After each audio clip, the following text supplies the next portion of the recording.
This is the critical mistake that companies make when they approach account-based marketing and outbound demand generation in general. What it is they push way too aggressively to get the meeting. So I don't care whether it's a 15-minute meeting, a 30-minute meeting, maybe you call it a demo, maybe you call it a showcase or a pilot, maybe you call it a coffee chat.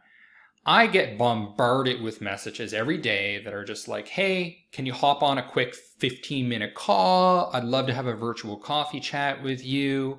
It gets really, really annoying. And the reason it's annoying is because these people feel like vultures. They're just trying to suck something out of me. They're trying to get something out of me. And that's not the attitude that you want to have. That's not the reputation that you want to have. You want to present yourself as somebody that's adding value, that's giving something and not just trying to take something away from people. So the mindset I have when people approach me with this is, that's great. I understand that's the quota you're trying to hit, getting as many meetings as possible, but what's in it for me? And that kind of empathy is dramatically going to improve your account-based marketing. So it's really annoying, and it also doesn't perform very well. So one thing that does perform very well when you're doing something like a cold email or a LinkedIn in-mail, something very similar, or even a Facebook message, like a cold message, is ask for interest. So there was some really interesting research that was done by Gong. And what they found was that you're twice as likely to book a meeting by not asking for a meeting. Instead, what you do is you ask for interest. You gauge the prospect's level of interest in what you want to have to talk about, and it's highly likely that you're going to get a meeting request from them in a lot of cases. That's what happens to me when I send my cold email campaigns, is I just sort of present myself, my expertise, and I try to gauge their interest, and sometimes what will happen is people will just be like, hey, let's hop on a meeting. And that's how it works out. You don't have to aggressively push and spearfish for what you want. Now, one of the reasons that this sort of aggressive approach doesn't work is because 95% of business-to-business buyers are not actually in market for your solution. So you're really only catering to that 5% that are in market, and then only a fraction of them are going to respond positively to your message. Now, going after that 5% is fine, and there are certain ways to do that. So for example, you can get intent data and import that into your cold email tools such as Lemlist or Mailshake, or you can import it into LinkedIn to send message ads. You can import it into Facebook to run image ads and video ads, etc.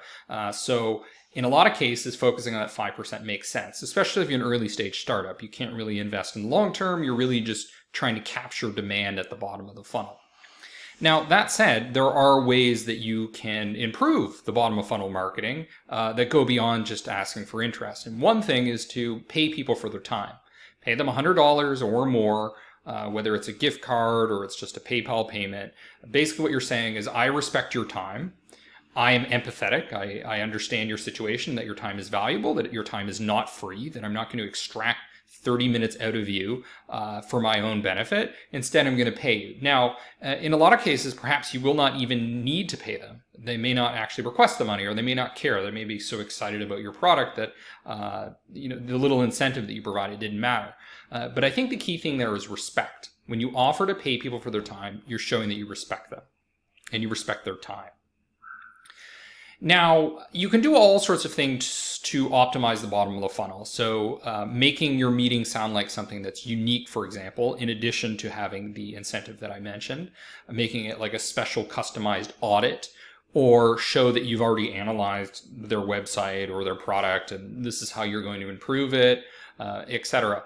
But there's only so much juice you can get out of the bottom of the funnel. And ultimately, what you need to do with your account-based marketing is think more holistically and get beyond this mindset of just running ads and cold emails and LinkedIn inbox messages that are only focused on getting that demo, that consultation, getting that meeting booked. Because perhaps counterintuitively, the best way to get more meetings booked is to not push aggressively to get meetings. Instead, you're going to think more about the middle of the funnel, and you're going to think about the top of the funnel. So let's think about how we would do that. So you need to get out of the mindset of every piece of marketing collateral that you do with account-based marketing needs to be about lead generation, direct response, or booking meetings. Because what you need to do is you need to do the work up front that gets people to the point where they want to take that meeting. And what this means is you need to move through these various stages. And here are the stages that I use when I'm creating marketing assets. The first thing is brand unaware. I'm trying to cater to the people that don't even know my brand exists.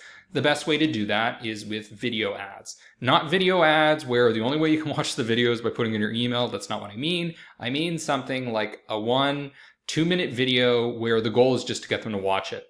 And that's it. Maybe they want to go check out your website. Maybe they do more, but the goal is just consumption. And that's the key to account-based marketing that is really going to help catapult you into the future. It's the focus on getting them to consume content, to become educated, to become familiar with you and what you have to offer, rather than focusing on getting them to respond. They will respond later when you get to the bottom of the funnel marketing. So once they're familiar with your brand, now the key is to make them aware of the problem. Perhaps they're already aware of the problem, you don't need to do this, but in a lot of cases, people aren't even aware that the problem that you solve is worth paying attention to. So what you might do is you might push research out showing why it's a serious problem, and they should listen to you. The next thing you need to do is educate them on why your category is the best solution to that problem. So whatever product category that you participate in, that in general is going to solve their problem, regardless of whether they choose your specific brand, your specific product. Now, once they're familiar with your category as a solution, now what you need to do is you need to push marketing, account-based marketing assets out that focus on your product. And this is where you're going to spend a lot of time focusing on specific use cases, specific features, perhaps some social proof, case studies, this type of thing that's going to get them excited about your specific product, your specific branded items. Now, once they're familiar with your product, they're familiar with what it does, they're familiar with how much better it is than the competition, now is the time to start pushing that bottom of funnel lead generation stuff, which is the free offer. And the free offer is going to be getting them into that meeting. That's when they're going to be most receptive to it. And there are things you can do to help lubricate that process by optimizing how you present the offer. So you present the benefits of why they should take a meeting with you. You address their objections. So you can say things like, this is not going to be an aggressive sales pitch. It's just a one-to-one meeting with us. There's a company that does this really well. It's called metadata.io. I've seen their video ads. They have these ads that are specifically focused on just getting you into the meeting and taking away all of the resistance points that you may have for booking that meeting. Now, once they request that meeting or they request the consultation, the next thing that you need to focus on is just getting them more familiar with your paid offer. So the free offer is the demo, the paid offer is signing the contract, perhaps doing a pilot project, something like that. And that's when you're going to need to work on things like sales enablement, battle cards, helping to train the sales team, and getting that real collaboration between sales and marketing that is characteristic of account-based marketing. So the biggest change that you can make to your account-based marketing to improve performance is to stop pushing so aggressively for that hard offer, start thinking more holistically, move a little bit up in the funnel, and what's going to happen is you're going to get a lot more people requesting meetings as a result.